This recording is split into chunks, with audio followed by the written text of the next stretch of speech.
Hello everyone, welcome back. This is Aluminum Tarot. We're going to be doing the reading today for Aries. Aries, fiery friends, you're up next. We're going to do this for Sun, Moon, and Rising for now until a month later. We can collectively call this March if we want to, but fucking hell, I haven't been on my P's and Q's when it comes to doing these readings, so I've been having to deal with yet again another situation with transport related shenanigans. So we're going to try to get through this without losing our cool and go on with that. So as always, the order of the day. If you like this reading, please be sure to give a like, share, subscribe, ding that notification bell so you don't miss any updates from future postings. And feel free to support the channel. You can always contribute to the PayPal if you want. I mean, that's really the only thing I ask. If you do anything monetarily related or money related. Other than that, just, tune in. That's it. So we're going to do this for Aries. Now, speaking of Aries, we do have a nice fat solar eclipse taking place on the 29th for the Sun in Aries. And if I'm not mistaken,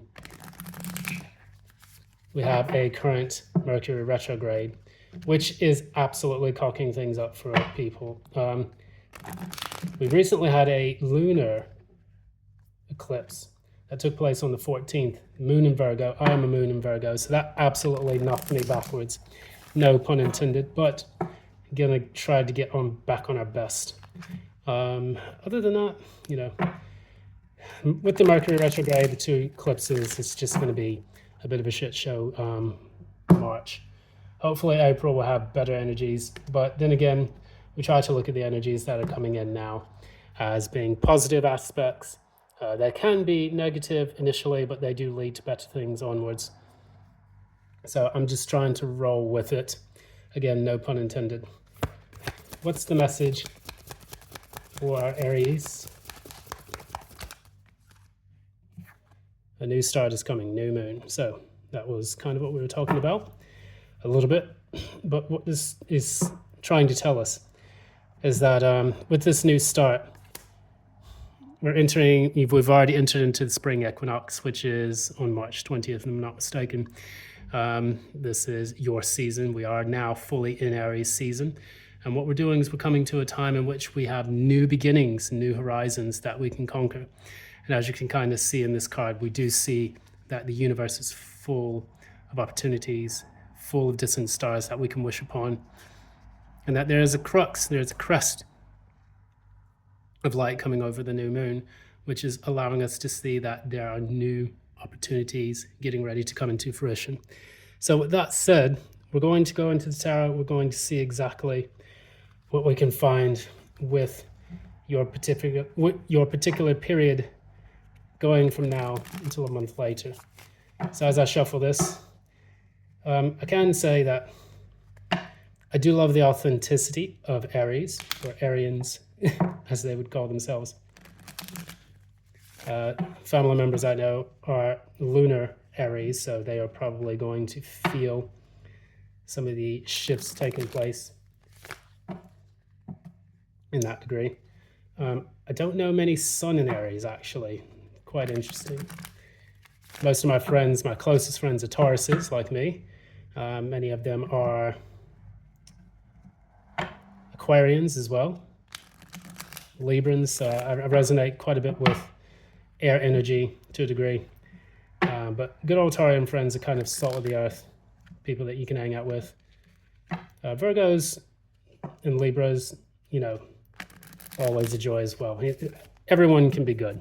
Everyone has some, positivity within them that they contribute and radiate to the rest of the universe. And I think that that's a very good thing to have. Who are some of your favorite friends to hang out with? Sun signs or maybe strong placements in their chart? Let me know in the comments below.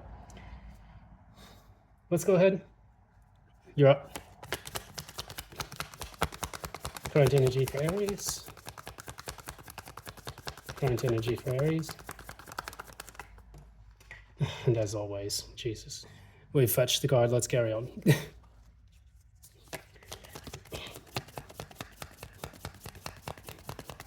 challenge energy. What is the challenge?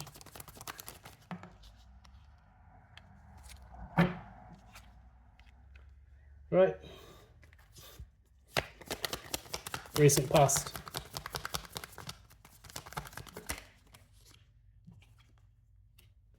Three of Wands, Fool. Near future.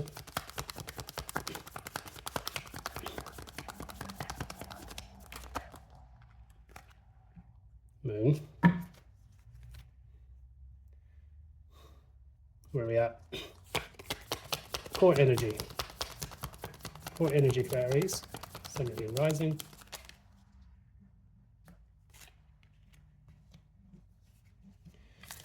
Crown energy.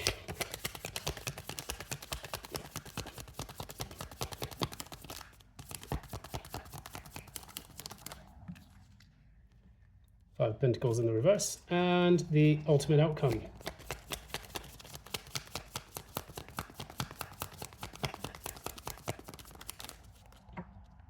Oof. Okay, so not the best readings, but we are going to clarify and get more information about this. Five of Swords in the reverse at the bottom of the deck. We talk a lot about overcoming conflicts, different things that have been creating difficulties in your life, possibly miscommunications with people trying to, conquer you at all costs or create chaos in your life. You're putting an end to this, or at least this is what's coming in the near future.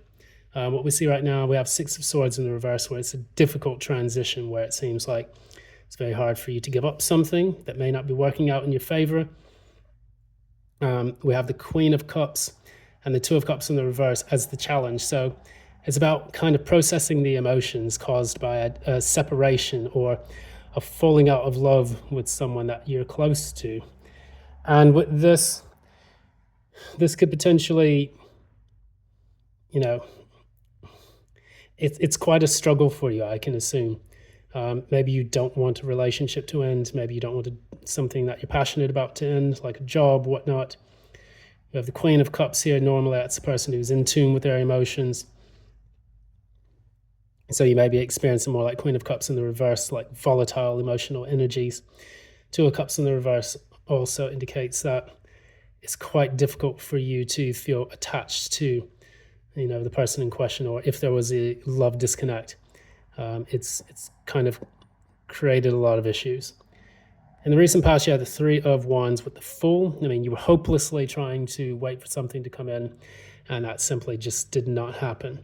Or possibly you were waiting for an opportunity in which you could take action on something specific. Let's figure out a little bit more about this. What were they waiting on?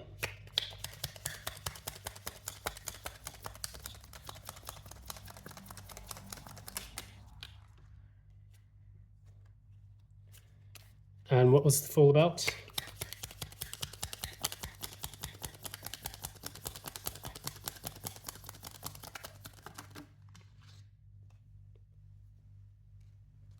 Over the World. Six of Wands. What is the Moon about?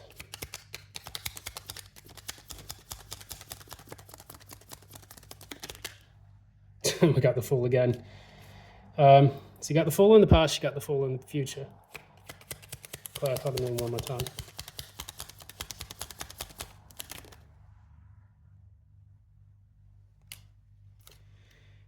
So it's kind of a tricky one, that. Came out on this side, so we're going to read it as such. So what we have here, Three of Wands in the we have the Three of Wands clarified by the Two of Wands in the reverse. It's kind of like taking your plans and saying, you know what, fuck it, I'm going to go back to tabula rasa. We're going to just start over all over again. That's where the Fool comes in.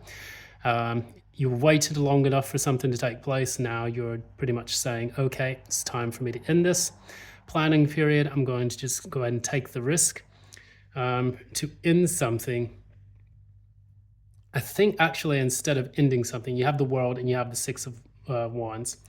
We have to cover up the nudie bums because of YouTube guidelines. But you can rest assured that the World talks about the closure of a cycle and leveling up into a new cycle.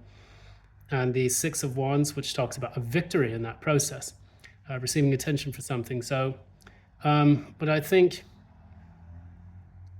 you kind of knew in the past that in order to achieve something, you had to just kind of throw caution to the wind, and that would allow you to reach the conclusion and level up in your status or level up in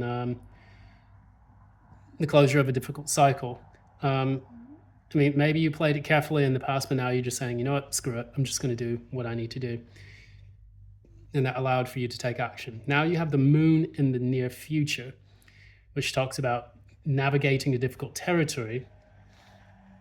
And this is done by using your intuition. Oftentimes in the traditional Rider-Waite, you have the two animals, basically. You have, well, three animals. You have the dog on one side, you have the wolf on the other side. The wolf being the untamed, feral nature of humanity, and the dog being the domesticated, guiding force that is loyal towards something. You then have the lobster or the crustacean, or whatever it is, coming out of the water. And what that does is that allows for people to talk about tapping into the subconscious because it's coming out of the water. It gives us Cancerian vibes as well, which the moon is connected to. Additionally, the moon is also Piscean, so anything scaled, living underwater, is going to talk about navigating the subconscious or the totality of all energies, that macrocosmic level. So what we see here, you're doing that. After taking this great leap into the unknown, you're doing that again with the full, both in the past and in the future. And then it's not really certain whether or not you'll have something to celebrate in the future, but you're doing it anyway. And that's going to be a positive thing for you to do because you're not really afraid of failure. You're not really afraid of fear. I mean, you're not really afraid of, I suppose, the consequences of your actions, which it's being portrayed here in a good way. It almost seemed like when I was trying to pick it up, it seemed like it was in the reverse, like there was going to be a failure or possible sabotage. But something told me that, this Three of Cups here, you may have something to celebrate, but it all depends on your actions. So that's the reason why it's coming up on the side. So plan carefully. I mean, you did throw caution to the wind in the past, but in your future, you're going to have to possibly start picking up that scrapbook and saying, okay, how do we map out our plans? What are the schematics towards what we're going to be doing? And this is for your new start. The new start is coming, so you need to understand what that new start is going to look like. Furthermore, we have, in the core energies, we have the Ace of Swords and the Seven of Cups in the reverse. This really doesn't need any more clarification. I'll pull one card just in case. Clarify these two cards. Okay, ironically, something told me to pull the card. The synchronicities that I have been pulling for the entire month of March have been insane. Five of Pentacles at the core energies in the reverse. Five of Pentacles in the reverse at the crown energies. There's full in the past, full in the future. So my goodness, it's all about you taking a great leap into the unknown after being left out in the cold and trying to reclaim your specific energies. You may have taken a financial hit after a potential job loss or breakup with a significant relationship. You may have struggled with sense of inadequacy, maybe trying to reclaim a sanctuary of sorts. Maybe sometimes for a lot of people, their home life and the way that they've organized it can feel like a sanctuary. And what you're understanding now is that you're getting clarity on that. You're getting a breakthrough, dropping all the options to get out of this period of financial or value lack.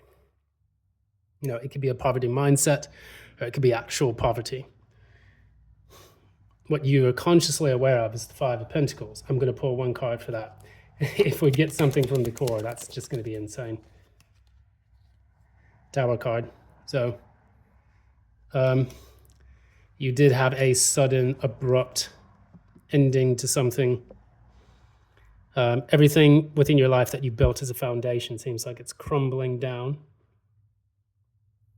And you're trying to come out of this period of financial woe, uncertainty, lack of self-confidence, or a possibility that, kind of like a victim mindset where you say that, everything is coming crashing down and I feel sad about this. Why isn't anything working out? And so on. That can actually feed into the negativity. The best way to attract a positive outcome to something is to have a positive mindset. I'm learning this as we speak due to a very unfortunate incident, which I am going to have to sort out. But things will work out in due course. I'm going to try to stay optimistic. In the very end of this, we have the 3 of Swords and the 7 of Wands in the reverse. I'm going to clarify this, actually.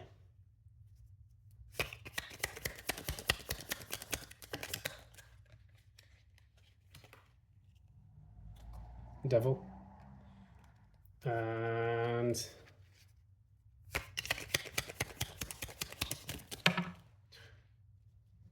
lots of cards want to follow up now.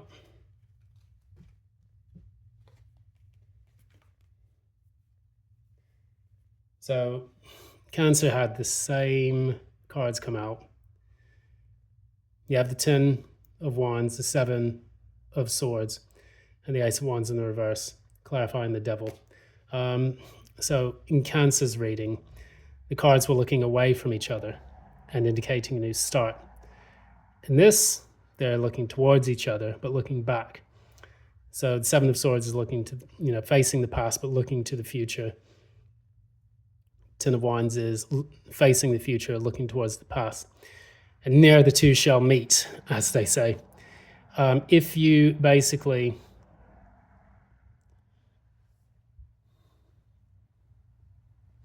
be careful of carrying the burdens of the past. This is similar energy to similar advice to what I gave to Cancer, but be aware of the way that you carry energies from the past, because you can end up self-sabotaging, and this could delay a new start. This new start that's coming, don't delay it with issues and energies from the past. This Devil energy that we see here within the reading says that although you've gone through a heartache and you feel like giving up on things, don't give up. You don't want to be chained to or attached to the very things that create restrictions or binding you to things from the past that are quite toxic. So if you got out of a bad relationship, if you try to date again and you jump straight into it without processing and transmuting a lot of the negative energies from the past, what you will find out is that you will start to manifest similar issues because you'll be on that same frequency. Transmute the current energies, transmute the things from the past, try to learn the lessons from and then accept what took place, accept who you are and forgive yourself, heal, and then go back into these new endeavors. The new start is coming, but the thing is you'll have to catch up with it, because once it's here, you don't want to sabotage it and cause more issues for you than needed or necessary. So I'm going to end it here. This is Aluminum Tarot. Thanks so much for joining for today. If you like what you see here, please be sure to give a like, share, subscribe, ding the notification bell so that you don't miss any updates from future postings. And additionally, support the channel any way you want. Thanks so much. I do appreciate your time and energy. And until next time, love and light. Bye now.